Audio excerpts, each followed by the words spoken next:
Bonjour, bienvenue au webinaire sur les maladies professionnelles. Vous avez été très nombreux à vous inscrire, vous avez posé beaucoup de questions et nous vous en remercions. À la fin du webinaire, je répondrai à vos questions les plus récurrentes.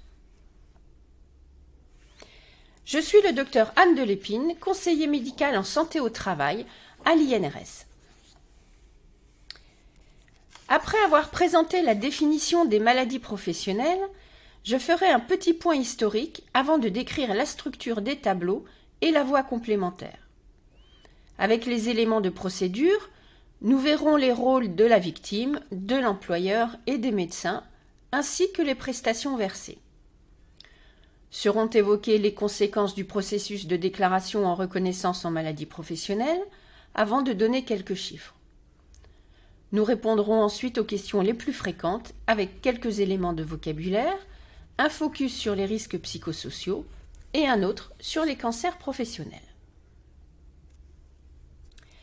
Tout d'abord, la définition des maladies professionnelles. Une maladie est dite professionnelle si elle est la conséquence directe de l'exposition d'un travailleur à un risque physique, chimique, biologique et résulte des conditions dans lesquelles il exerce son activité professionnelle. Elle doit être désignée dans un tableau de maladies professionnelles et être contractée dans les conditions définies par ce tableau ou satisfaire aux autres critères de reconnaissance établis par la loi numéro 93-121 du 27 janvier 1993. Ces tableaux sont annexés au Code de la sécurité sociale pour les salariés du régime général ou au Code rural et de la pêche maritime pour les assurés du régime agricole. Pour les agents des fonctions publiques, ce sont les tableaux du régime général qu'ils s'appliquent et ils doivent s'adresser à leurs administrations pour connaître les procédures de déclaration. Je signale tout de suite que la notion de maladie professionnelle n'existe pas pour les travailleurs indépendants. Si ces derniers souhaitent être couverts pour leurs risques professionnels, ils doivent souscrire une assurance volontaire spécifique auprès du régime général. Cette assurance est différente de l'assurance professionnelle obligatoire. Pour mieux comprendre le concept des maladies professionnelles, il faut remonter à la loi sur les accidents du travail du 9 avril 1898 qui définit 3 éléments fondamentaux. D'une part, la notion de présomption d'origine ou présomption d'imputabilité. C'est-à-dire que si la victime remplit les conditions de la définition de l'accident du travail, elle n'a pas à apporter la preuve entre le dommage à la santé et le fait accidentel, mais c'est à l'employeur ou à l'organisme de sécurité sociale de démontrer qu'il n'existe aucun lien entre les deux. D'autre part, si l'accident répond bien à la définition, la responsabilité de l'employeur est automatiquement engagée. Enfin, et en contrepartie des éléments précédents, les victimes sont réparées de façon forfaitaire et non intégrale comme en droit commun. Cette loi de réparation des accidents du travail a été étendue aux maladies professionnelles par la loi du 25 octobre 1919. Il n'y a pas de définition des maladies professionnelles, comme il y a une définition des accidents du travail, mais création de tableaux dont les différents éléments doivent être remplis pour que la victime bénéficie de la présomption d'origine. La présomption d'origine, je rappelle que c'est que la victime n'a pas à apporter la preuve du lien entre sa maladie et son activité professionnelle, mais c'est à l'employeur ou à l'organisme de sécurité sociale de démontrer qu'il n'y a aucun lien entre les deux. 2 tableaux sont annexés à cette loi. Le premier répare les expositions au plomb et le second, celle au mercure. Lors de la création de la sécurité sociale au sortir de la guerre en 1946, 25 tableaux avaient été créés, dont celui réparant certaines maladies liées aux expositions à l'amiante et à la silice.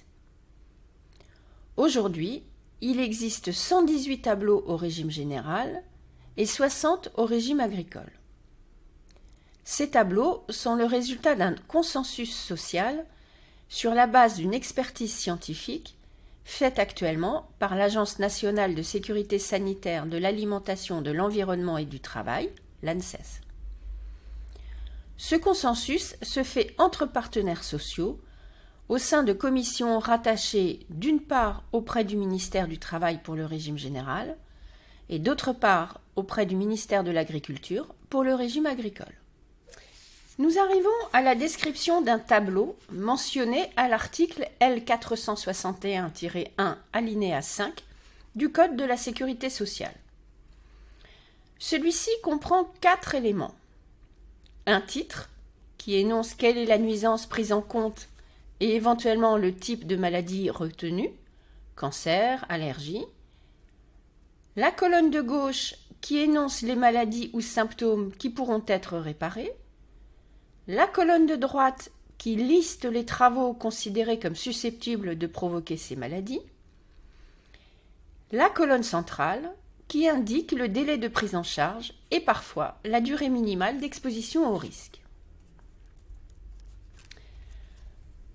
La nuisance énoncée dans le titre peut être un produit chimique unique défini comme dans le tableau 11 du régime général, avec ou sans ses composés comme dans le tableau 1, ou un ensemble de produits chimiques définis comme dans le tableau 12, ou encore des familles de produits chimiques comme dans le tableau 84. Je prends des exemples au régime général, mais on retrouve la même chose au régime agricole, seuls les numéros de tableau changent. La nuisance peut être également d'origine biologique, et alors le titre va indiquer le nom de l'agent biologique responsable, comme dans le tableau 53 réparant les affections dues au rickettsia, ou bien directement le nom de la maladie provoquée par l'agent biologique, comme pour le tableau 56 réparant la rage professionnelle. Il peut aussi s'agir d'une nuisance physique, comme les bruits lésionnels au tableau numéro 42, ou les poussières de bois au tableau numéro 47. Enfin, le titre peut indiquer des situations ou conditions de travail, comme c'est le cas pour les 5 tableaux réparant les troubles musculo-squelettiques, que sont les tableaux numéros 57, 69, 79, 97 et 98 au régime général, correspondant respectivement au tableau numéro 29, 39, 53, 57 et 57 bis au régime agricole. La colonne de gauche énonce les maladies qui seront prises en charge. Celles-ci peuvent être juste désignées comme le cancer bronchopulmonaire primitif par inhalation dans le tableau numéro 6 réparant les affections provoquées par les rayonnements ionisants, ou bien elles peuvent être accompagnées de conditions comme dans le tableau numéro 98 qui nécessitent à la fois une hernie discale et une atteinte radiculaire concordante avec le niveau de la hernie. Certains tableaux peuvent aussi exiger des examens complémentaires précis pour le diagnostic, comme l'IRM pour les tendinopathies chroniques de la coiffe des rotateurs au tableau numéro 57, ou des examens biologiques comme le dosage de la plombémie pour les affections dues au plomb et à ses composés au tableau numéro 1. Il est à noter que ces éléments sont à respecter scrupuleusement pour bénéficier de la présomption d'origine. Concernant la liste des travaux, elle peut être indicative ou limitative. Il est à remarquer qu'il s'agit de travaux ou de tâches et jamais de métiers, puisqu'un même métier peut s'exercer avec des tâches différentes et une même tâche peut se retrouver dans des métiers différents. De plus, les travailleurs doivent être exposés de façon habituelle à ces travaux ou tâches. Le choix de indicatif ou limitatif est défini par l'article L461-2, alinéas 1, 2 et 3 du Code de la sécurité sociale. Pour la plupart des expositions à des produits chimiques, il s'agit de listes indicatives. Pour les expositions à des agents biologiques, des nuisances physiques ou des attitudes particulières, il s'agit de listes limitative. Quand la liste est indicative, il suffit de mettre en évidence l'exposition à la nuisance mentionnée dans le titre, dans le cadre des activités habituelles effectuées par le travailleur. En revanche, quand la liste est limitative, seuls les travaux ou tâches énumérées ouvrent droit à la présomption d'origine.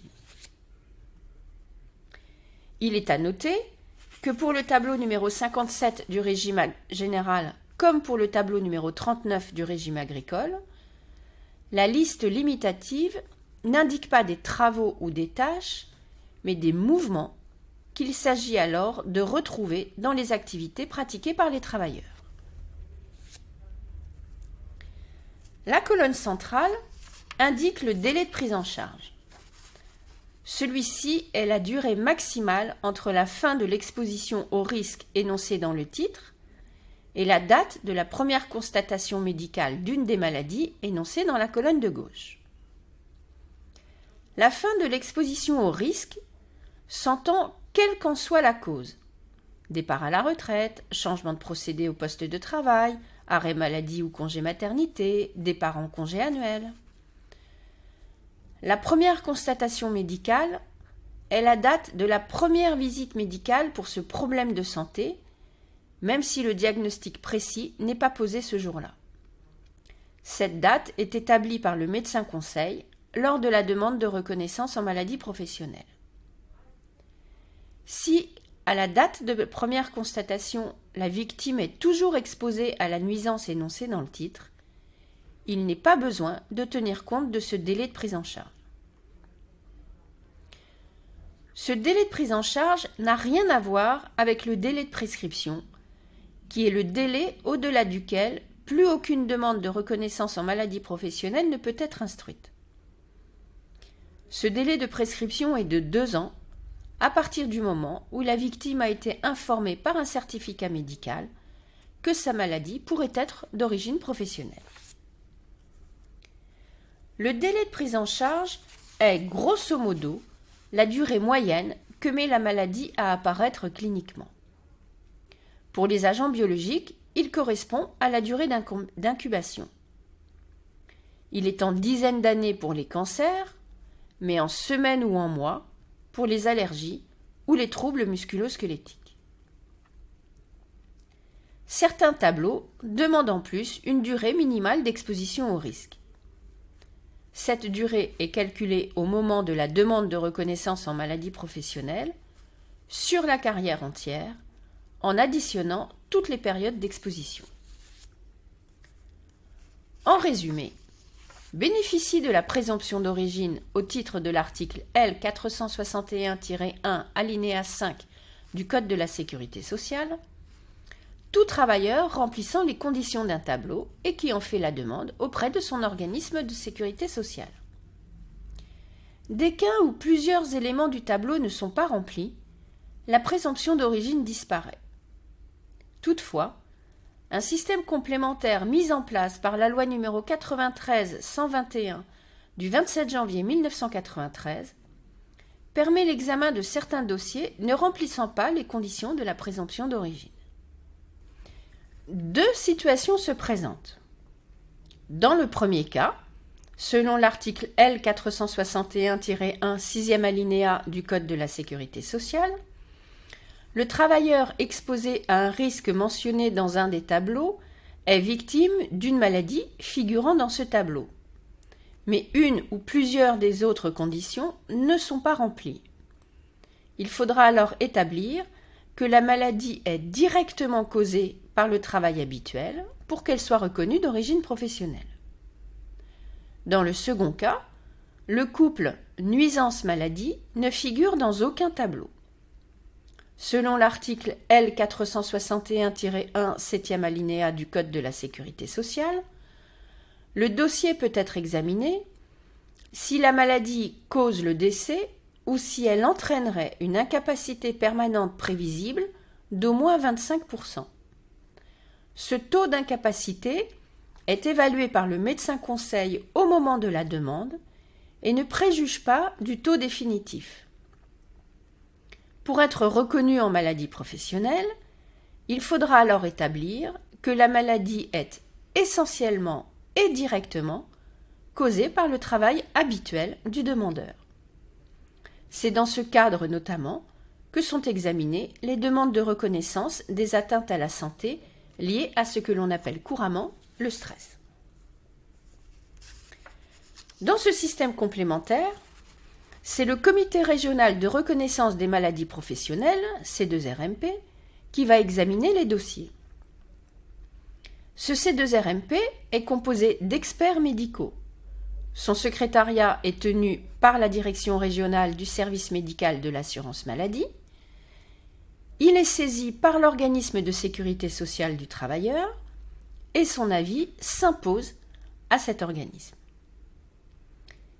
Il est à noter qu'il existe un comité unique dédié à l'examen des dossiers relevant des maladies réparant les affections respiratoires aiguës liées à une infection au SARS-CoV-2, c'est-à-dire la Covid, et un autre pour l'examen des victimes des expositions professionnelles aux pesticides. La limite entre l'accident du travail et la maladie professionnelle n'est pas toujours évidente.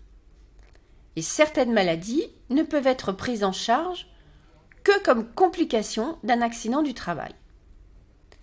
C'est le cas des intoxications aiguës survenant après un événement accidentel déclaré en accident du travail. C'est le cas aussi de certains syndromes post-traumatiques survenant après un traumatisme unique.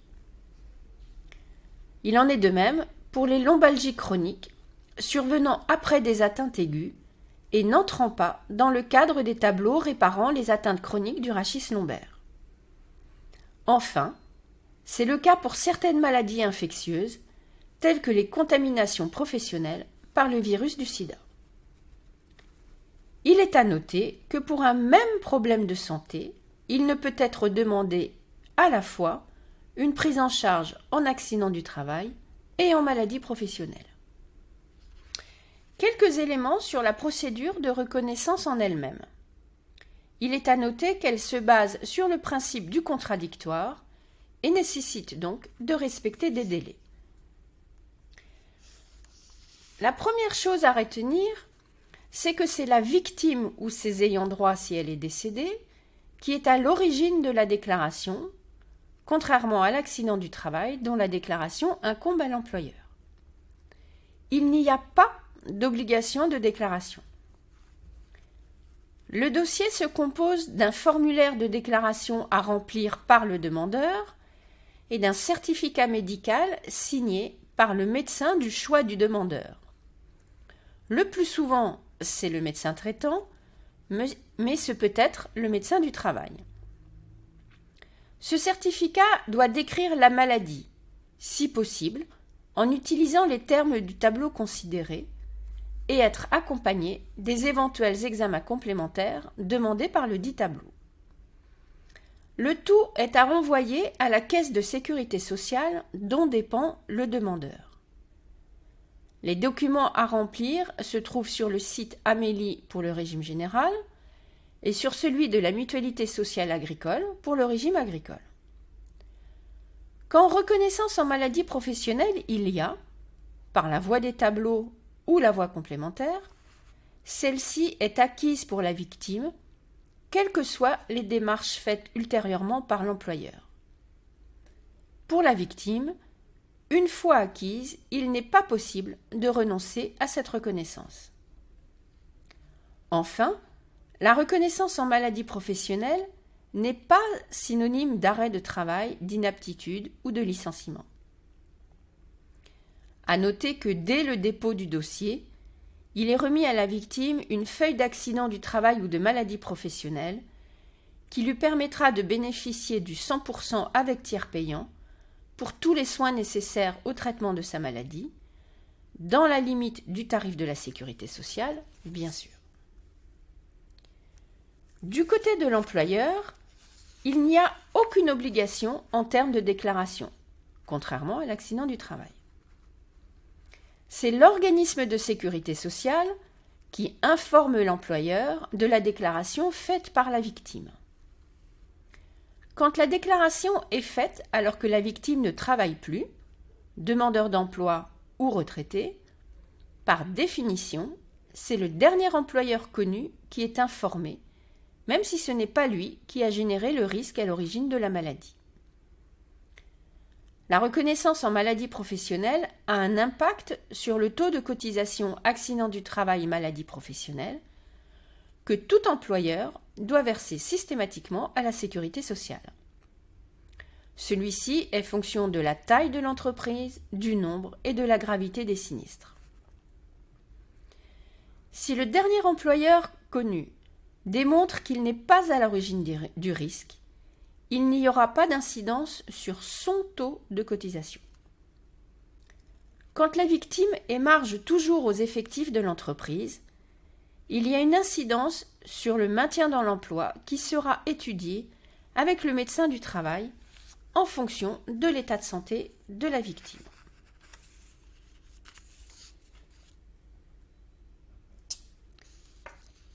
L'instruction du dossier passe par le colloque médico-administratif et commence à la réception du dossier complet, c'est-à-dire la déclaration remplie par le demandeur, accompagnée du certificat médical initial.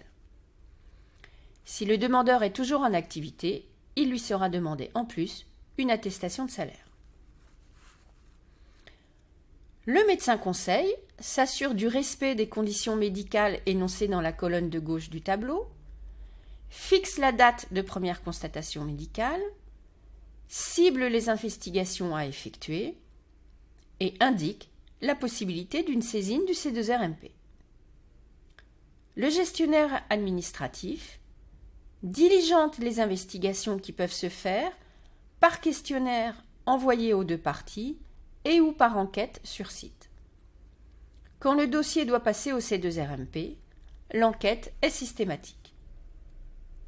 Les délais d'instruction varient selon les régimes. Pour le régime général, la Caisse dispose de 120 jours pour répondre s'il y a prise en charge, refus ou transfert au C2RMP. Dans ce dernier cas, il y a à nouveau 120 jours pour que le C2RMP rende son avis et que celui-ci soit notifié aux parties. En cas de refus, la notification doit indiquer les motifs du refus. Toutes les décisions notifiées par l'organisme de sécurité sociale peuvent être contestées selon les voies contentieuses indiquées sur les notifications. Les médecins interviennent aussi dans le processus, même si ce n'est pas eux qui font la déclaration en tant que telle. C'est le médecin du choix de la victime qui rédige les certificats médicaux nécessaires tout au long de la procédure de demande de reconnaissance. Une victime de maladie professionnelle est d'abord un malade qu'il faut prendre en charge sur un plan médical en établissant le diagnostic et en mettant en route le traitement adéquat. Soit dit en passant que cliniquement, une maladie professionnelle se présente de la même façon que la même maladie non d'origine professionnelle. Et que, hormis poser la question au patient du travail qu'il effectue ou a effectué, peu d'éléments médicaux orientent vers une origine professionnelle. Le médecin du travail de l'entreprise du dernier employeur connu sera informé par l'organisme de sécurité sociale de la déclaration de maladie professionnelle et son avis sera systématiquement demandé quand le dossier est soumis au C2RMP.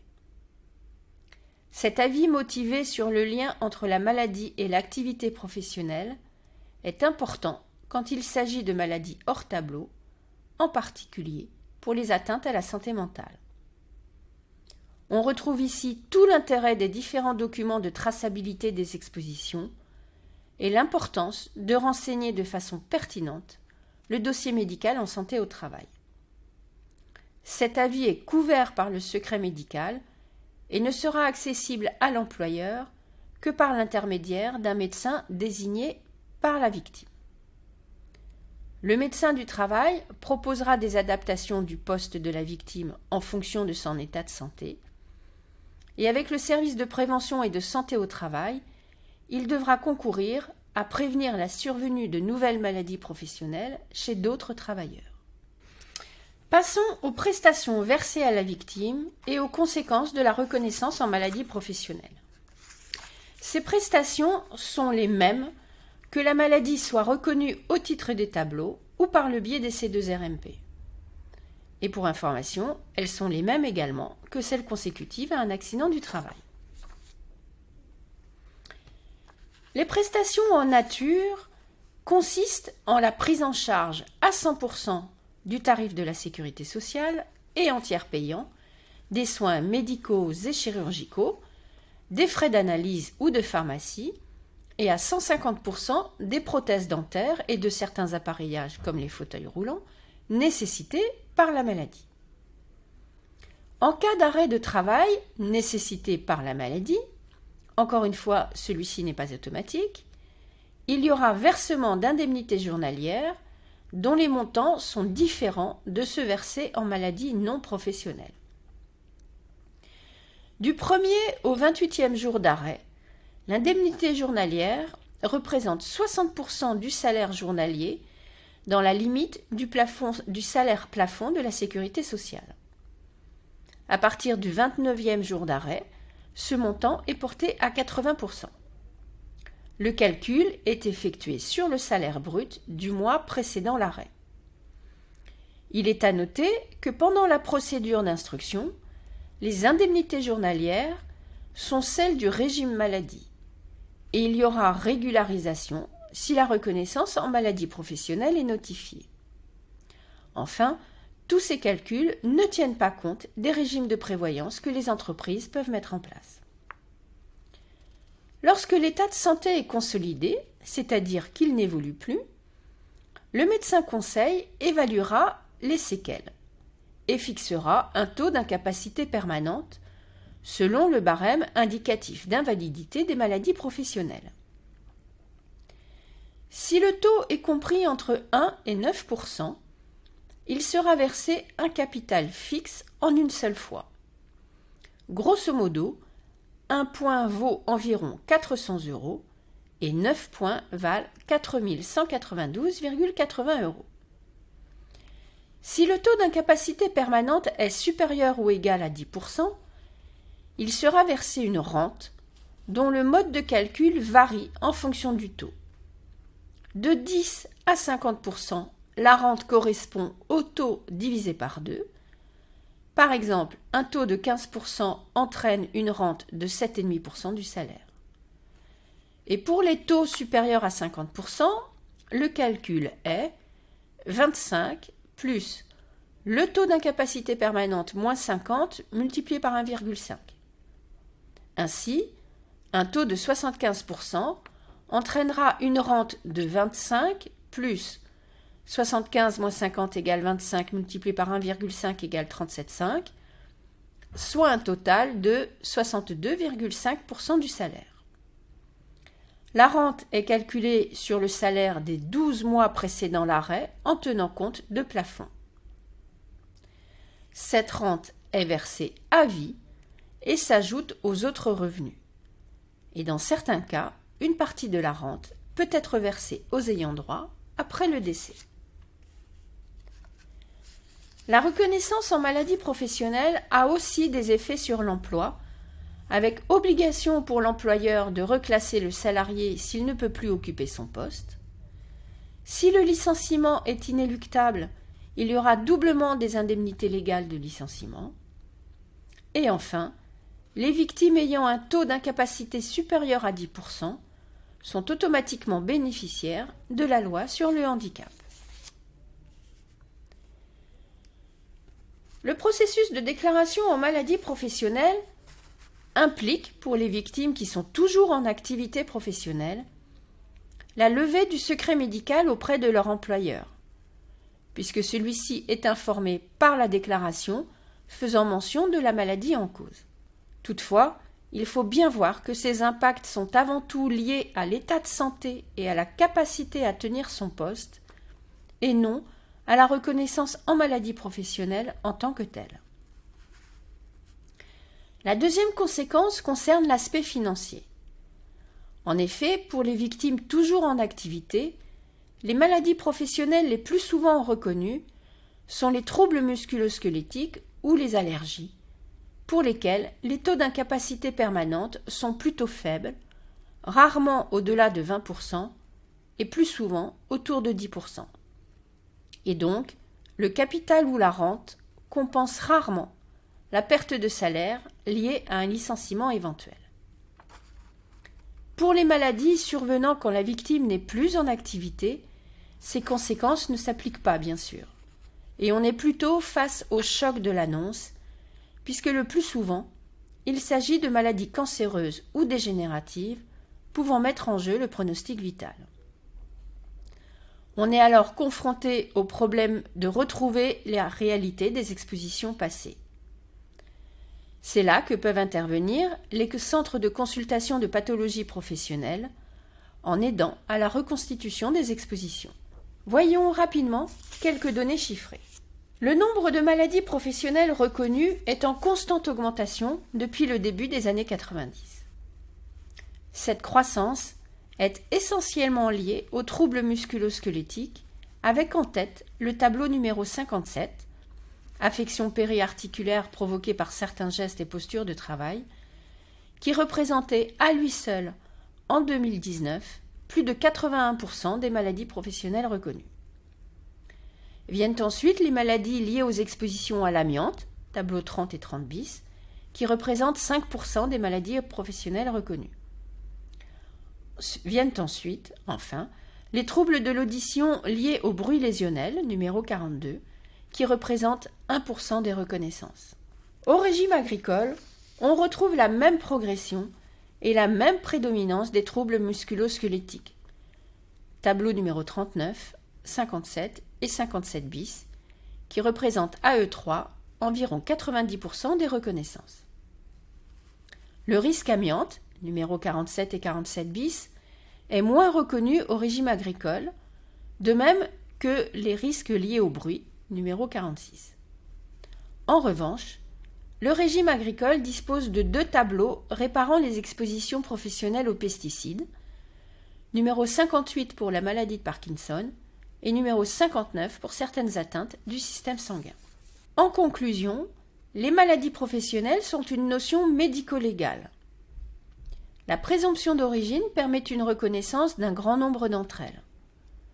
Toutefois, les maladies professionnelles ne reflètent qu'imparfaitement les maladies rencontrées au travail. En effet, certaines d'entre elles ne remplissent pas les conditions des tableaux et ne peuvent non plus être examinées au titre des maladies hors tableau, car elles n'atteignent pas les 25% d'incapacité permanente prévisible.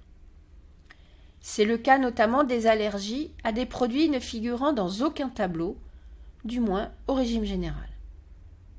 De plus, la déclaration étant à l'initiative de la victime, si cette dernière ne souhaite pas la faire, son problème de santé lié au travail sera invisible pour la branche risque professionnel de la sécurité sociale. Enfin, les maladies professionnelles peuvent être considérées comme des échecs de la prévention. Pour une prévention efficace, il est important de mettre en réseau les différents médecins. Il est intéressant de constater qu'en fonction du médecin, le personnage central ne porte pas la même qualification.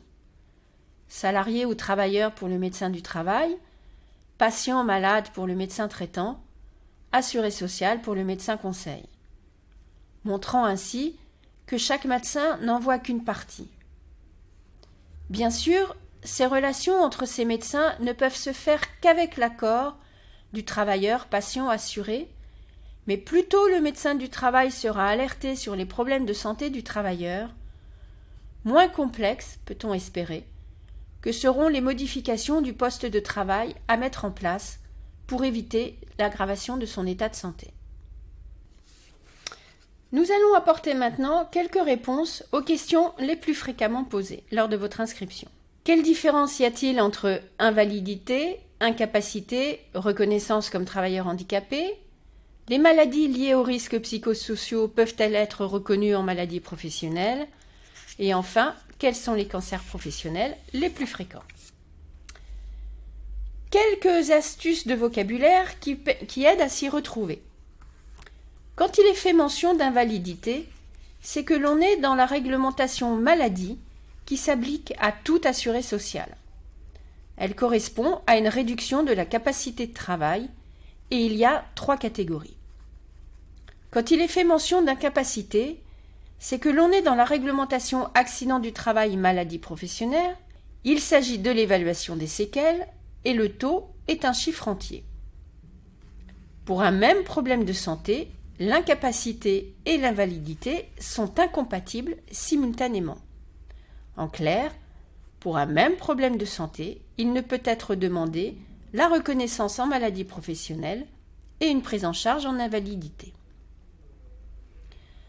La reconnaissance de la qualité de travailleur handicapé est attribuée par la Maison départementale des personnes handicapées.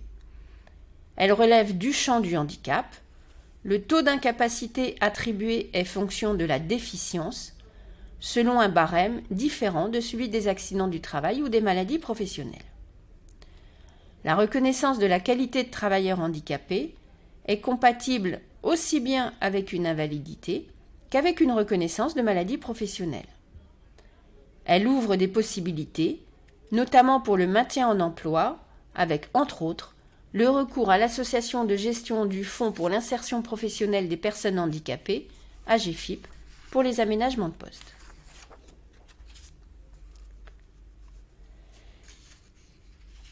À ce jour, aucun tableau ne répare les atteintes à la santé mentale liées aux risques psychosociaux. Le burn-out n'est pas une maladie inscrite dans les classifications internationales médicales. En revanche, l'anxiété généralisée, la dépression sévère ou les syndromes post-traumatiques non pris en compte au titre des accidents du travail peuvent être examinés au titre des maladies hors tableau, selon l'article L461-1 alinéas 7 et 9 du Code de la sécurité sociale. Un arrêt de travail prolongé, un traitement antidépresseur, une hospitalisation en milieu spécialisé, un retentissement sur la vie professionnelle et familiale font partie des critères de gravité, entraînant une incapacité prévisible supérieure à 25%. Les C2RMP ont à se prononcer sur un lien direct et essentiel avec l'activité professionnelle. Pour ces dossiers, l'avis du médecin du travail est particulièrement important, notamment dans l'appréciation de l'exposition aux risques psychosociaux. Il y a une nette augmentation des demandes de reconnaissance depuis 10 ans, puisqu'en 2010, il y a eu 136 demandes, dont 46% d'avis favorables, et en 2020, il y a eu 3130 demandes et 48% d'avis favorables. 25 tableaux au régime général et 9 tableaux au régime agricole réparent les affections cancéreuses. Les organes cibles les plus fréquemment rencontrés dans ces tableaux sont par ordre décroissant le poumon, au tableau au régime général, les voies urinaires, les hémopathies malignes, c'est-à-dire les atteintes du système sanguin, et les cancers cutanés, 3 tableaux pour chacun d'entre eux au régime général. La nuisance la plus fréquemment responsable au régime général est l'amiante, avec environ 3/4 des reconnaissances chaque année.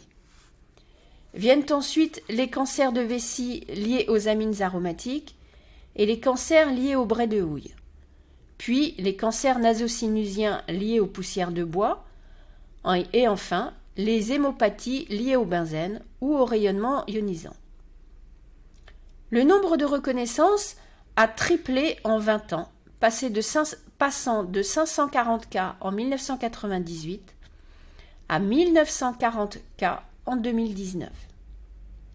Le nombre de cancers reconnus en hors tableau, c'est-à-dire en alinéa 7, est passé de 75 en 2015 à 144 en 2019. L'âge médian des victimes au moment de la reconnaissance en maladie professionnelle est de 68 ans. Dans 96% des cas, il s'agit d'hommes. Pour plus de 80% des reconnaissances, la durée d'exposition professionnelle à la nuisance en cause a été supérieure à 10 ans.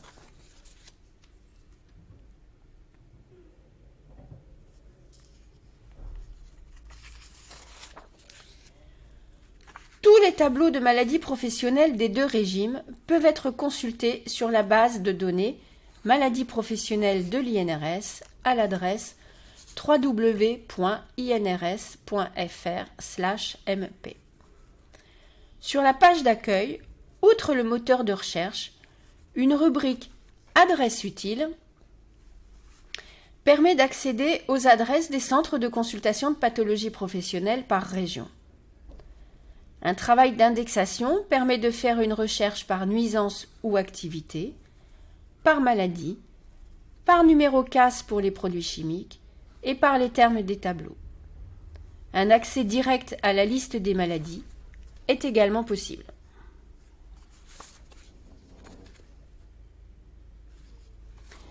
Chaque tableau est accompagné de commentaires rédigés par une équipe pluridisciplinaire qui permettent d'expliciter chaque partie du tableau en question et de trouver des conseils en termes de prévention. Il est également possible d'accéder au tableau équivalent dans l'autre régime et de télécharger l'ensemble du document pour l'imprimer. Voilà, nous arrivons à la fin de notre webinaire. Nous vous remercions d'avoir été si nombreux à y participer. Si des questions subsistent, n'hésitez pas à les poser sur notre site internet à l'adresse qui s'affiche. Ce webinaire sera prochainement disponible en replay sur le site web de l'INRS et sur notre chaîne YouTube. Merci, au revoir.